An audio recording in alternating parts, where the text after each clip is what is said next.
জানালার সামনে আসো। তুমি এক্ষুনি আমার বাসায় আসো, তোমার সাথে আমার কথা আছে। সরি, আর বাজাবো না। আমি বলতেছি তুমি বাসায় আসবা। সরি বললাম তো। তোমার কিন্তু কপালে দুঃখ আছে শাকিব, তুমি এক্ষুনি আমার বাসায় আসো, এক্ষুনি। আচ্ছা, আসতেছি।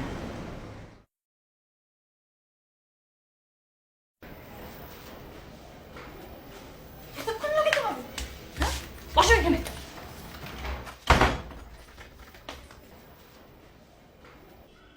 এটা কি? এটা কি? দেখো দিকে তাকাও। কে লিখছো এটা? বলে বলতেছো না কেন তুমি? এগুলো কি লিখছো? এই, তোমার বয়স কত? হ্যাঁ, বয়স কত তোমার? এই যে দেখছো, তোমার বয়স আমার হাঁটুর সমান। ব্যাপারটা কি কোনোভাবে সম্ভব না? সমানটা মানে? আতসী, এই কি হচ্ছে এইসব?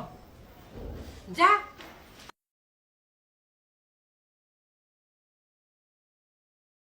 আতসী, একটু আয় তো এখানে। শোন, ওকে বলেছি ও রোজ আমাদের বাসায় আসবে, আমাদের সঙ্গে গল্প করবে, কিন্তু আর কোনো দুষ্টামি করবে না। তার মানে আমি রোজ আসতে পারবো? আসবা তো দুষ্টামি করতে পারবা।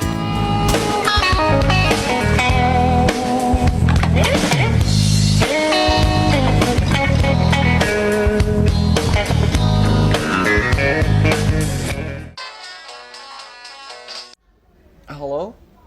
কি আজকে সূর্য কোন দিক দিয়ে উঠলো? মানে? না মানে প্রত্যেকদিন তো তোমার প্রিয় শিল্পীর গানে ঘুম ভাঙে, তো আজকে তো কোনো সারা শব্দ পাচ্ছি না, তাই একটু একটু মিস করছি আর কি। তাই না?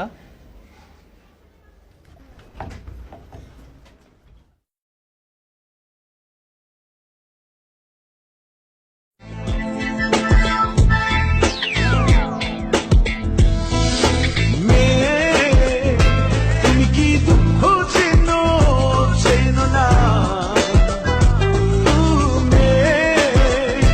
তুমি কি আকাশ চেনো চেনো না?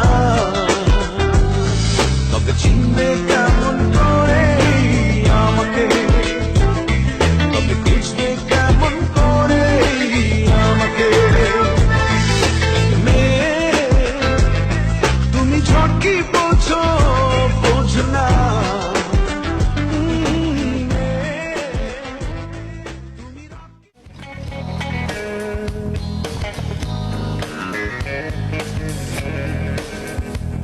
আমি তো প্রেমে পড়িনি,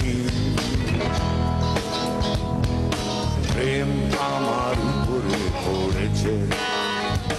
আমি তো প্রেমে পড়িনি, এই, এই, প্রেম আমার উপরে পড়েছে, আমাকে ভেঙে চুড়ে।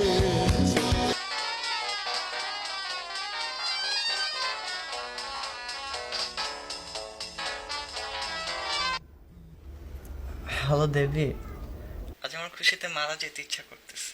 কেন? এই যে তুমি রাত 12টার পর ফোন দিলা, এটা আমি কখনো ভাবতেই পারি নাই। আরে এটা কোনো বিষয়? আমি তো চাইলে প্রত্যেক দিনই তোমাকে রাত 12টায় ফোন দিতে পারি। প্লিজ তুমি প্রতিদিন রাত 12টার পর ফোন দিও প্লিজ।